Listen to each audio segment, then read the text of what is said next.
Hello and welcome back to another episode of A Glass with Billy. I'm here today with my two friends, Johnson from SpongeMind. Hi. And Jeremy from Motivate Korean. Today we're going to be talking about the problems with language exchange. Oh man. Now when I say, you already have some So ideas? much to say. Okay.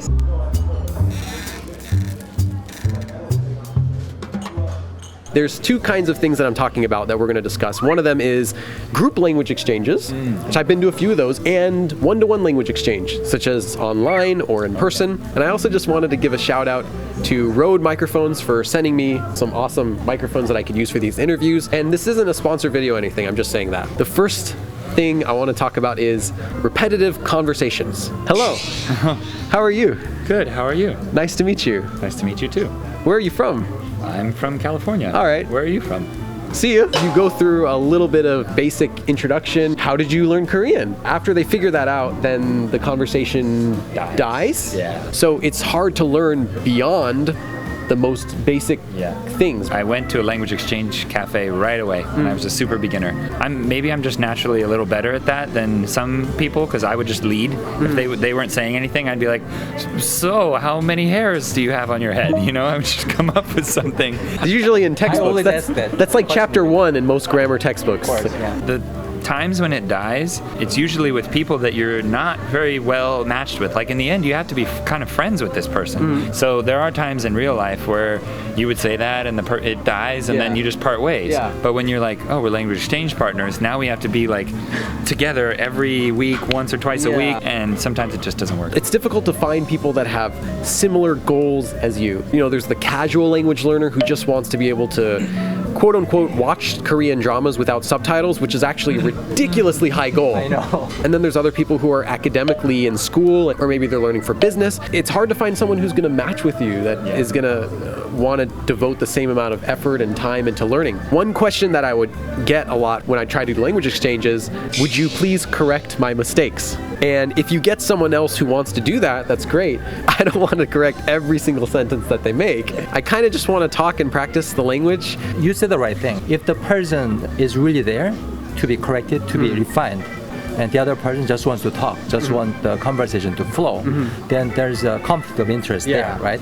So how to reconcile that? I think you should talk about it. You should discuss it first. That this is what I want from this meeting, right? Can you do this for me? So as a language teacher myself, I only correct mistakes that I've heard multiple times. They don't know how many mistakes they're making. So, okay, please correct my mistakes. And if I lose, I don't put an S, it's not in plural form. How many mistakes do you want me to correct? But if I just butcher the whole sentence, it doesn't make sense. It's like, dude, this is hard. Yeah, really it's hard not a for me. conversation. It's just I'm your free teacher pretty much. It's all about balance, right? Another issue is dating disguised as language exchange. So many people go to these for that purpose. If you're really just trying to do language practice, I think it's pretty difficult to find someone who's not looking for dating. I went to a few of those in Korea as well, the groups that would meet, and that was the first thing I realized is that it's a bunch of single people, awkward, looking for someone of the opposite sex to date, right?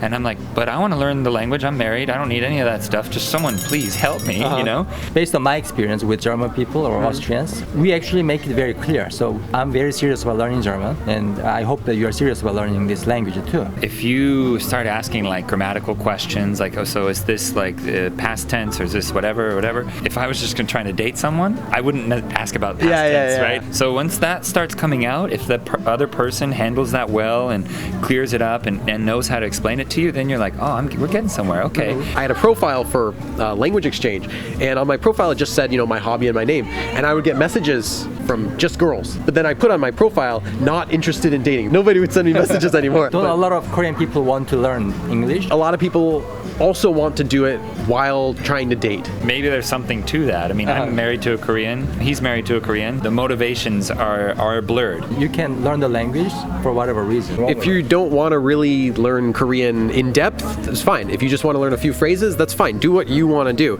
It can just be difficult to try to find someone who matches with what your goals are. Yeah. Language exchanges can also sometimes not be 50-50. One person is going to be getting a lot more out of it than the other person.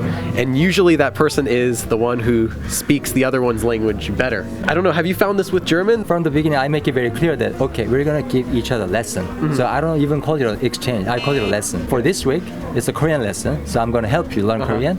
Next week, it's going to be German. There's no problem of that not being 50-50. It's always 50-50 because I make it very clear. That seems like a decent solution. See, I always have problems with when if I'm trying to do a Korean exchange and it's with someone who already speaks English pretty well, then it's really hard to do Korean exchange when they're like every other sentence trying to go back to English. What I would do with that is I would say, okay, we have 1 hour. This first 30 minutes is Korean. And then after that, I would even set the timer on my phone. This was kind of a big deal. Once I started doing that, people got into it. Wouldn't work for chatting where you have like hour gaps between each messages. My solution for that one that I've recommended people do, and I do it myself, is to always write in both languages and have the other person always write in both languages. Try doing the other language that you're learning first and then writing what that was in English. That way at least you don't mess up your brain. And you clarify for the other person. If you said something really wrong in your target language and it doesn't make sense, then they can correct you more accurately too. I kind of already know the answer, but is language exchange worth it? Is it good or bad? What's your opinion? I just checked my level on Duolingo, came out as intermediate, and I was quite surprised by it because I thought I was still a beginner, right?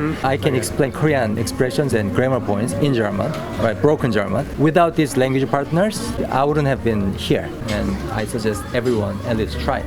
Yeah, I agree. You need output, right? You can't just input forever and never put it out. If you look at a language exchange partner as a friend who is invested in your growth as much as you are invested in theirs, then they can be a great friend, better than a normal friend. That's why Johnson's my best friend.